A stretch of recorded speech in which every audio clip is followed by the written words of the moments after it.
এ বিষয়ে আরো তথ্য জানাতে রাজশাহী থেকে যোগ দিয়েছেন সহকর্মী মুস্তাফিজুর রহমান। মুস্তাফিজ, এবার তো সারা দেশেই এখন পর্যন্ত দেখা যাচ্ছে যে আমের মুকুলে ভরে গেছে বাংলাদেশের বেশিরভাগ যেই জেলাগুলোতে আম চাষ হয়, সেক্ষেত্রে রাজশাহী তো এর মধ্যে অগ্রগণ্য। কৃষি বিভাগ থেকে কৃষকরা কি ধরনের, আম চাষিরা কি ধরনের বাড়তি সুবিধা পাচ্ছেন, যেহেতু এই মুকুলগুলো ধরে রাখার একটি চেষ্টা চলছে?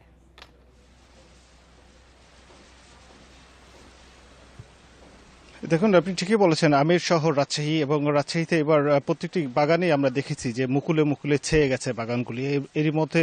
এবং কৃষি সম্প্রসারণ অধিদপ্তর যে বিষয়টি বলছে যে এখন পর্যন্ত প্রায় শতকরা ৮০% গাছেই মুকুলগুলো এসে গেছে, এবং এর এখন পুষ্পটিত হওয়ার যে সময় বা পরাগায়নের যে বিষয়টি রয়েছে। এখন আবহাওয়ার যে অবস্থায় এবার গেলবারের তুলনায় এবার আবহাওয়াটি বেশ অনুকূলে রয়েছে।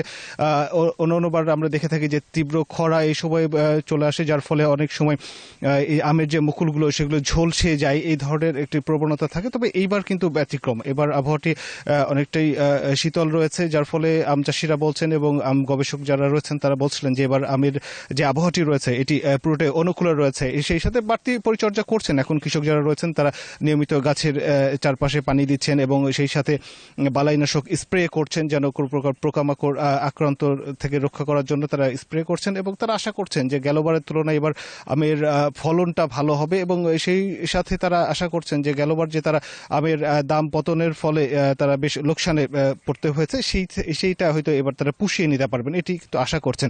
তবে একটি বিষয় যে যখন আমের ফলন বাম্পার হয়ে যায়, সেই সাথে কিন্তু আমের দামটি বিষয় নিয়েও কিন্তু একটি প্রভাব পড়ে থাকে। কারণ আমের বাম্পার ফলন হয়ে গেলে তখন দেখা গেছে যে আমের দামটি কিন্তু পড়ে যায়, কারণ উৎপাদন বেশি, সরবরাহ বেশি থাকলে আমের দামটি পড়ে যায়। তখন আমরা গেলবার দেখেছিলাম যে আমের কেজি 10 টাকা পর্যন্ত নেমে গেছিল। কিন্তু যেইভাবে শ্রমিক খরচ বাড়ছে, সার বিষ সেগুলোর খরচ বেড়ে গেছে, যেহেতু দাম না পেয়ে থাকে তাহলে কিন্তু বাম্পার উৎপাদন ও কৃষকের মুখে কতটা হাসি ফুটবে সেটি কিন্তু একটি বিষয় থেকে যায়।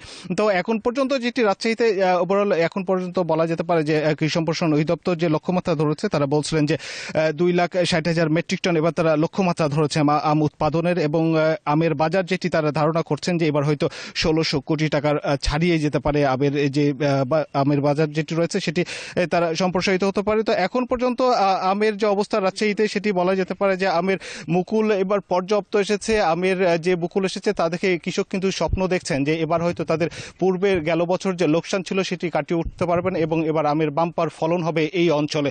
এই ছিল রাজশাহী থেকে আমের মুকুলের সর্বশেষ। জানাচ্ছিলেন সহকর্মী মুস্তাফিজুর রহমান।